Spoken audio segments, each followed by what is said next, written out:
Welcome to Psycrack India. Yesterday I was discussed about how I score 40 plus or 35 to 40 score. So that was the strategy.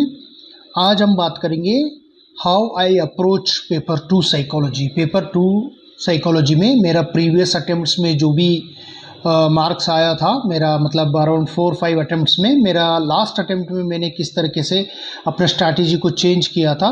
तो ये this method will really help for those who are beginners.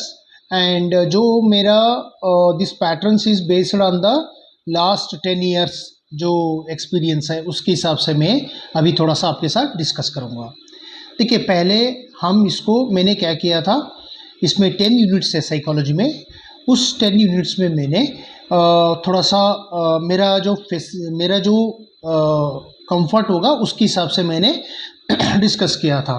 पहले classified कर लिया था. देखिए, मैंने unit 1 जो unit 10 है, तो इसका जो है बुक्स को मैं पढ़ने से ज़्यादा इंटरनेट सोर्सेस को मैंने ज़्यादा फोकस किया था, क्योंकि इमर्जेंस ऑफ साइकोलॉजी का कुछ आर्टिकल्स वगैरह इंटरनेट में मिल जाता है या यूट्यूब में अलग जिन्होंने मटेरियल्स वगैरह देते हैं. तो इसके लिए मैंने इंटरनेट सोर्स का सहारा लिया था. तो इससे क्या बेनिफिट हुआ मुझे, तो मुझे कोई टेक्स्ट बुक, कई बार क्वेश्चंस कैसे पूछा जाता, कहाँ पूछा जाता, ये कई बार एक्सपेक्ट करना मुश्किल हो जाता है. That is the reason I for unit 1 and unit 10 I choose internet sources. हाँ, साथ ही साथ बुक्स भी थोड़ा सा मैंने रेफ़र किया था, लेकिन यूनिट 1 और यूनिट 10 को मैंने अलग अप्रोच किया था. मैं ट्रेडिशनली पढ़ाई नहीं किया था. अब रही बात हमारा यूनिट 2, यूनिट 3 और यूनिट 4. ये जो टॉपिक है basically include to perception, memory, learning, attention, perception, memory, learning. ये जो चीज़ें हैं जो जनरल साइकोलॉजी बोला जाता है, तो जनरल साइकोलॉजी जिसके हमने बोलते हैं, तो इसका जो मैंने नोटिस किया कि इसमें हम आराम से स्कोर कर सकते हैं. आपको पता होगा इसमें जो है, सॉरी, इसमें मैंने वो ये नहीं किया था. ये 4, 5 एंड 6 जो अभी देखिए 5, 6 ये जो 7 है, ये कॉग्निटिव साइकोलॉजी का है. ये कॉग्निटिव साइकोलॉजी जो है कम से कम 40 मार्क्स आपको कुल मिला के 40% आप जो स्कोर आता है, यानी कि कुल मिला के 40-50 मार्क्स तक आपको ज़्यादा से ज़्यादा कॉग्निटिव साइकोलॉजी में क्वेश्चंस पूछा जाता है. सोल्सो, मेरे पास एक बुक है सोल्सो का जो कॉग्निटिव साइकोलॉजी बुक, उसको रेफ़र किया था. वैसे तो मुझे साइकोलॉजी, कॉग्निटिव साइकोलॉजी ज़्यादा इंटरेस्ट था, तो इसी वजह से मैंने I categorise this and only focus on the cognitive psychology. यानी कि मेरा 40 मार्क्स का जो स्कोर आने का चांसेस मुझे इसमें समझ आने लग गया. उसमें मैंने आपको परसेप्शंस बोला, लर्निंग बोला, मेमोरी बोला, अटेंशन बोला, ये सारे चीज़ इसमें देखने के लिए मिला है.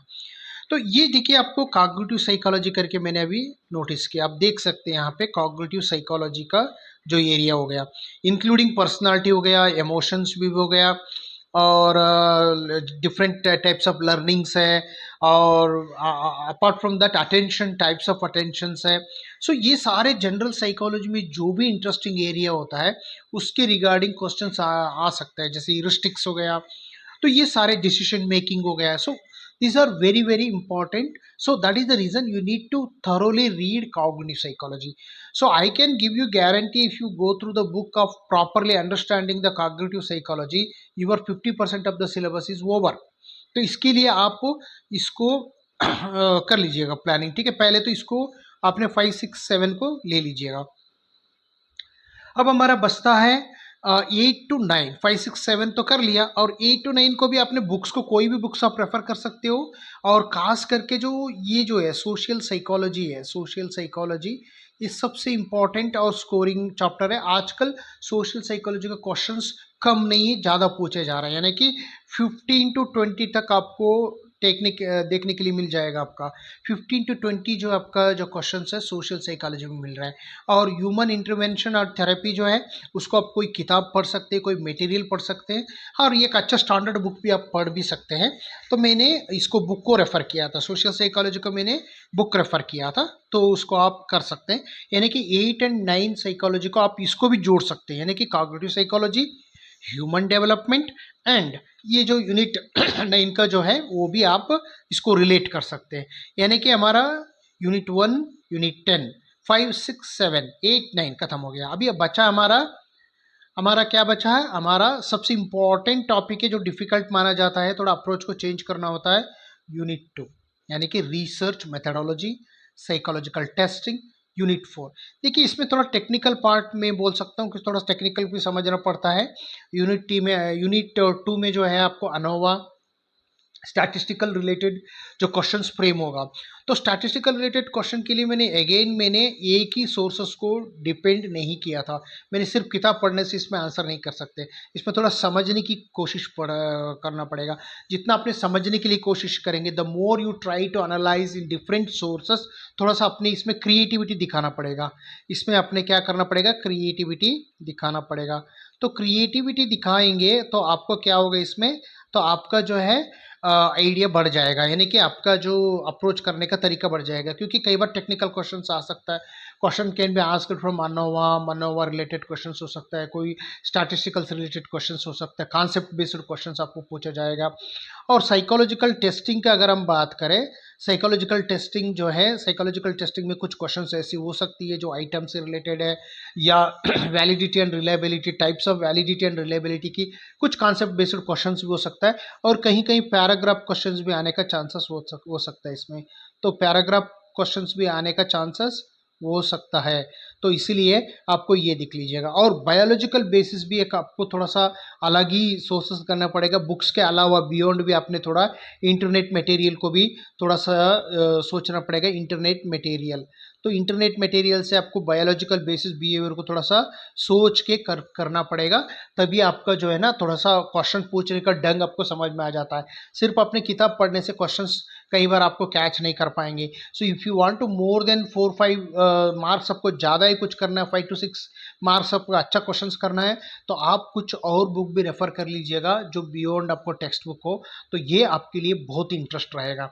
तो ये जो है ये आपका यानी कि देखने का नज़रिया चेंज होना चाहिए, इसलिए मैंने आपको बताया कि आपका देखने का नज़रिया चेंज होना चाहिए। You have to change your attitude. जो किस तरीके से इस तरह से प्लान बना लोगे, तो आपका जो आपका प्रिपरेशन करने का जो वे है, it will change. So change your attitude, change your the approach.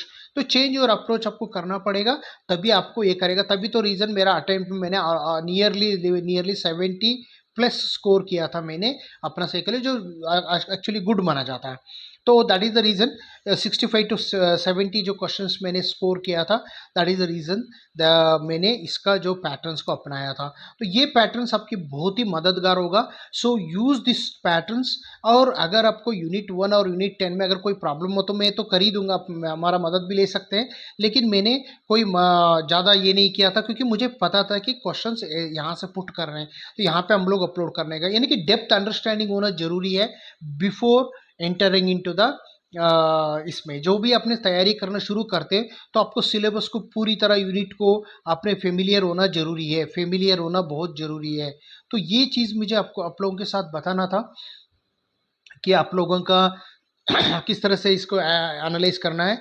तो प्लीज़ देखिए, हम लोग इतना वीडियो आप लोग को बना रहे हैं, आप लोग बहुत मेहनत करके हम लोग बना रहे हैं, तो you have to subscribe my channel so that actually our hard work will get more meaningful. So that is the reason I want to complete here. So in upcoming videos we are going to unit wise, in paper 1 also going to unit wise, and paper 2 also we are going to all unit wise questions and question related जो भी कुछ होता है उसको हम लोग करते चले जाएंगे। डोंट वरी अबाउट दैट, जो भी क्वेश्चंस होता है। And also our community channel में आप जाइए, कुछ क्वेश्चंस को कोशिश कर लीजिएगा, यूटिलाइज करते चले जाएंगे। इसमें क्वेश्चंस हम कर रहे हैं एंड आल्सो मोटिवेशंस भी कर रहे हैं। Thank you so much.